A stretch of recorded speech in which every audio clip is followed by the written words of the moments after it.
Ciao a tutti da Vittorio, sul mio account Instagram mi avete chiesto di parlare della vicenda De Cagne e quindi ne siamo qua a parlare. Ma prima, se sei un tifoso della Lazio, questo è il canale giusto per te perché ogni giorno caricherò un nuovo video sulla prima squadra della capitale. Quindi clicca quel bottone iscriviti e la campanella in modo tale che riceverai la notifica ogni volta che caricherò un nuovo video. Parliamo della vicenda De Cagne perché il Liverpool sembra, questo è un report per cui non c'è stata nessuna conferma ufficiale da parte del club, abbia scritto alla FIFA per lamentarsi del comportamento della Lazio. In particolare, secondo il Liverpool, la Lazio avrebbe contattato a De Cagne prima della scadenza del contratto e le nuove norme FIFA prevedono che per i giocatori under 23 le altre squadre non possono contattare o offrire contratti al giocatore finché il contratto non scade. Questa è una grande differenza rispetto ai giocatori over 23 che nei 6 mesi finali del contratto possono parlare e ricevere offerte e trattare con tutti gli altri club. Invece per gli under 23 non sarebbe così. Sembrerebbe Liverpool avrebbe scritto alla FIFA dicendo che la Lazio avrebbe contattato a De Cagne prima del termine del contratto. Per questo infatti il giocatore avrebbe firmato con la Lazio subito appena il contratto sia terminato. Sembra che il Liverpool non solo sottolinei l'interesse della Lazio, ma di altri club come il Barcellona, eccetera, che abbiano contattato De Cagne. Che cosa ne penso io? Beh, prima di tutto bisogna ricordarsi che questo inverno la Lazio aveva fatto un comunicato stampa strano, un po' particolare, ve lo ricordate? Aveva detto che la Lazio non era minimamente in contatto con De Cagne, non aveva avuto nessun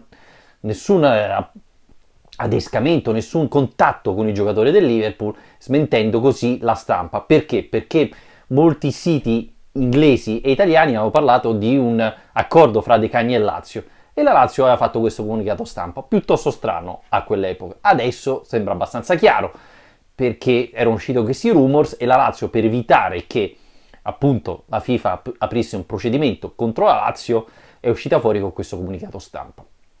Qual è la verità? Beh, la verità è che purtroppo gli altri club contattano i giocatori anche quando il contratto non è finito. In questo caso a De Cagne verosimilmente la Lazio, ma non solo, hanno contattato il giocatore, ovviamente senza offrire contratto, ma solamente pour parler, come si dice, per offerte di contratto per un futuro. Insomma, è una cosa che non si dovrebbe fare, ma fanno in tanti. Tant'è che il Guardian l'anno scorso avrebbe fatto un articolo dicendo è tempo di legalizzare il tapping. Il tapping che sarebbe appunto il contattare il giocatore prima della fine del contratto per discutere di un possibile arrivo a approdo in quella squadra. Cosa rischia la Lazio in tutto ciò? Beh, la Lazio rischia una multa perché sarebbe il primo caso e comunque prima di arrivare alla squalifica, ovvero il divieto di fare mercato per 2 finestre, bisogna avere ripetuti casi di questi eventi e la Lazio questo sarebbe solo il primo. Però prendere una multa così non fa mai piacere.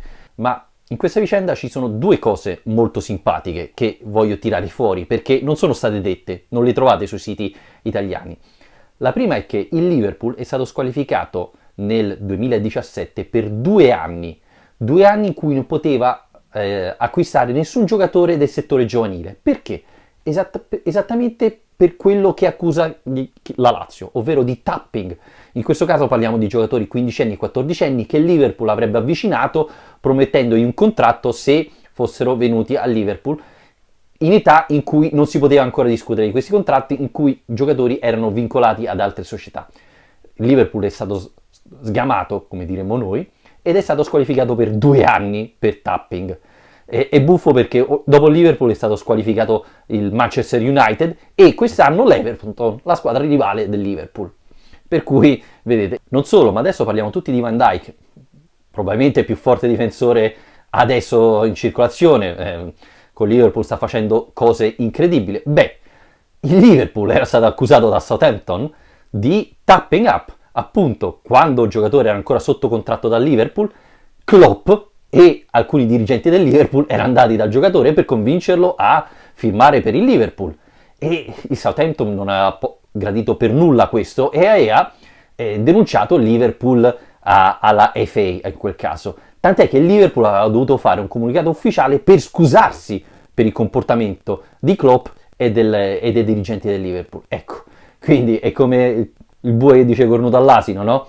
Il Liverpool è stato beccato 2 volte per tapping up e poi accusa la Lazio di farlo per un giocatore. Per carità, probabilmente la Lazio ha fatto questo non lo sappiamo, ma è probabile. Però insomma, il Liverpool è stato beccato 2 volte a farlo, per cui è buffo come il Liverpool guarda la pagliuzza nell'occhio della Lazio e ignora la trave nel proprio, no?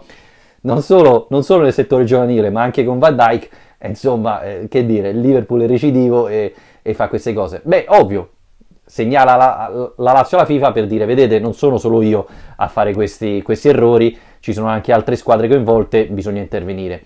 E io devo essere onesto che condivido la legge della FIFA, però visto che sono tantissime le squadre a non rispettare la regola, o si inizia a punire severamente tutti, oppure si regolarizza la regola, si cambia la regola e si fa in modo che anche gli under 23 possano trattare, quando mancano 6 mesi dalla fine del contratto, il proprio futuro liberamente come gli over 23. Secondo me questa è la decisione migliore. Voi che ne dite? Scrivete nei commenti qua sotto. Ciao, alla prossima!